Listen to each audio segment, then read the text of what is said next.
Hola, buenas. Pues hoy vamos a hablar del nacionalismo, que como bien sabéis todas las personas, es un tema que ha sido muy recurrente en los últimos años, pero incluso yendo más allá de los últimos siglos. Cierto, cuando se habla de nacionalismo se tiende a pensar en su parte más extrema, la creación del fascismo o del nazismo, como ideologías nacionalistas extremistas. Pero lo que sí que es cierto es que el nacionalismo en general ha servido tradicionalmente para unir a personas de un mismo país por una causa común. El debate del nacionalismo es muy interesante porque hay historiadores que piensan que el nacionalismo es fruto de la modernidad, que el nacionalismo para crearse ha de ser implementado a través de tecnologías modernas, la creación de carreteras, nuevos medios de comunicación, esto es importante, y la creación de una lengua común. Un gran ejemplo de ello es la Revolución Francesa. La Revolución Francesa del 1789 hasta el 1794 se entiende porque los grandes pensadores de la Revolución, Robespierre, Saint-Just o Emmanuel Sieyès, ellos usan la imagen de una Francia supuestamente unida, una nación, para derrocar a la monarquía absolutista. El ensayo de Emmanuel Sieyès, titulado ¿Qué es el tercer estado?, simboliza esta lucha frente a la monarquía absolutista, y básicamente lo que viene a decir Sieyès es que el tercer estado, que es la esfera de la sociedad que no es la nobleza ni el clero, que entonces era la burguesía, el tercer estado, según Sieyès, es todo.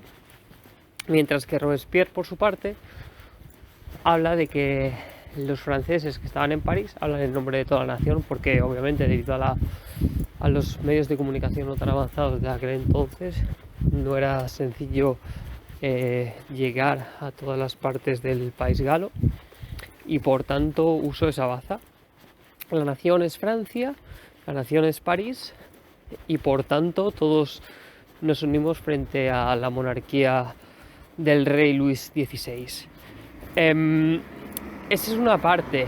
Hay otros historiadores que piensan que viene de mucho más allá, que el nacionalismo se puede identificar en la antigua Roma y en distintos imperios de hace siglos, porque para ellos en la antigua Roma la idea de morir por la patria, morir por la familia, es un ejemplo de nacionalismo. Pero sin embargo los más contemporáneos, como Erich Hobsbawm, Ernest Gellner, Benedict Anderson y muchos otros, ellos piensan que el nacionalismo ha de surgir con la revolución industrial, con la revolución francesa, la revolución dual, como les llama Hobsbawm, precisamente por lo que comenté hace unos minutos, que son necesarios unos avances tecnológicos esenciales para conectar a un grupo de gente que en teoría no tiene nada en común o tiene muy pocas cosas bajo una causa común.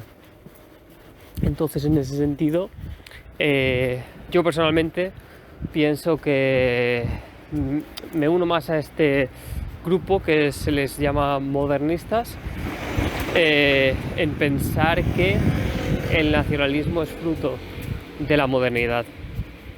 Por tanto, el punto de salida serían estas revoluciones duales: la revolución industrial, que fue comandada por Gran Bretaña, y la revolución francesa. Ambas coinciden a finales del siglo XVIII, que es cuando comienza la época moderna. A raíz de ahí surgen una serie de movimientos que lo que hacen es implementar estas ideas surgidas ideológicamente en la Revolución Francesa y se van extrapolando por Europa y por el resto del mundo. Un gran ejemplo de la influencia de la Revolución Francesa son las revoluciones en el continente sudamericano. Por aquel entonces las naciones sudamericanas eran parte del Imperio Español, Y sin embargo es a partir de principios del siglo XIX cuando comienzan los procesos de independencia. El ejemplo de la idea de la Ilustración, que a su vez tuvieron como consecuencia la Revolución Francesa, o al menos la Revolución Francesa se basó en las ideas implementadas por Rousseau, por Kant, por Montesquieu y otros pensadores, Voltaire, para llevar a cabo su proyecto nacional. Entonces surge el Estado-Nación, tal y como lo conocemos hoy en día.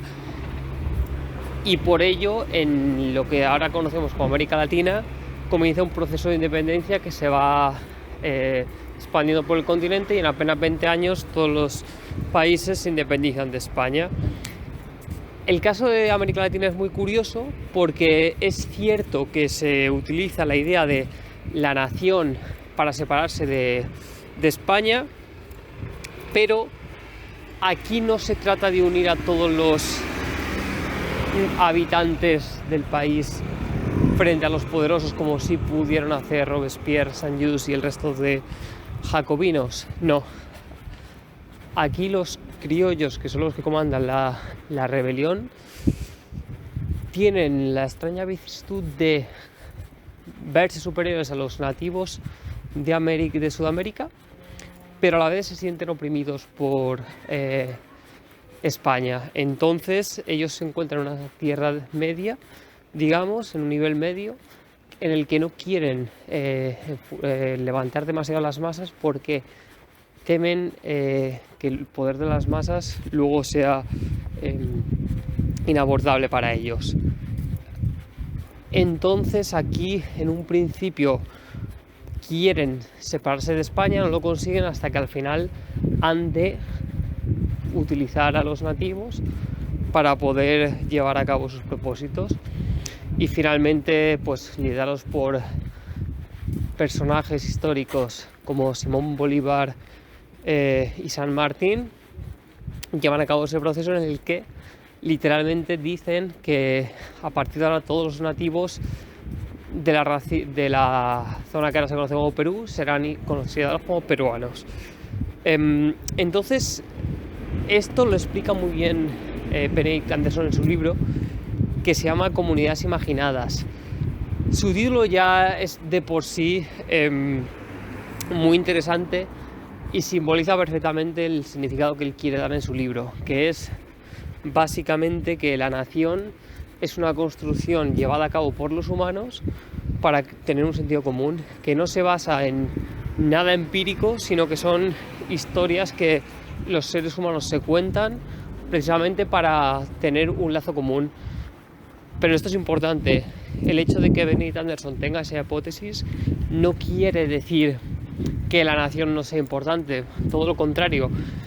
Él piensa que ese lazo, aunque no sea empíricamente demostrable, sí que tiene una fuerza audaz, y en prácticamente todos los casos que él rememora en su libro, el caso de Indonesia, el caso de Camboya, el caso de América Latina, los casos europeos con el bohemio en la actual República Checa, etcétera, en todos se cumple el patrón, que es establecer una lengua vernacular para poder comunicarse entre ellos. Por ejemplo, América Latina no tenía ese problema, ya todos hablaban el idioma español, pero en otros países pues sí que tuvieron que adaptarse, y en ciertos lugares donde se hablaba el latín tuvieron que crear otra lengua que les sirvió para unirse y así llevar a cabo su objetivo, que normalmente era de independencia o para conseguir unos beneficios para determinadas clases.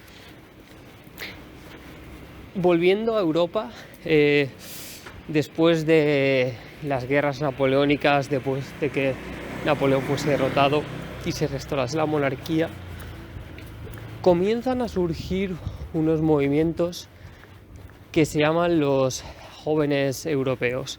Son grupos que surgen en Italia, en Polonia, en Irlanda, en diversos países, y que tienen una cosa en común.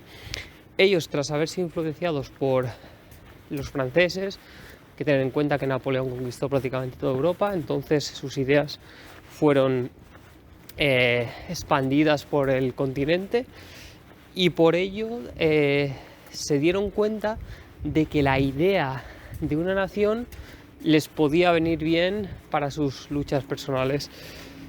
Así, en los años 20, 30, 40 se crean revoluciones en prácticamente toda Europa. El año 48 es especialmente importante para ello. Surgen movimientos en muchos países, en Italia, en Alemania, Francia, etc. Pero antes también en Portugal y España también, o Grecia, se vieron esos movimientos, o en Irlanda más tarde. Y todos tienen un patrón similar, la idea de la nación. Cada uno la emplea de distinta manera para conseguir una república, enfrentarse a la monarquía, pero sí que este patrón de la nación comienza a verse, y todo eso pues surge a raíz de la expansión de las ideas de la Revolución Francesa. Y aquí finaliza el episodio sobre el nacionalismo. En el siguiente profundizaré más sobre sus orígenes y mostraré algunos ejemplos del siglo XIX y del siglo XX en el que el nacionalismo fue empleado como movimiento para agrupar a distintas personas de un mismo estado. Muchísimas gracias por haber escuchado y nos vemos la próxima. A cuidarse.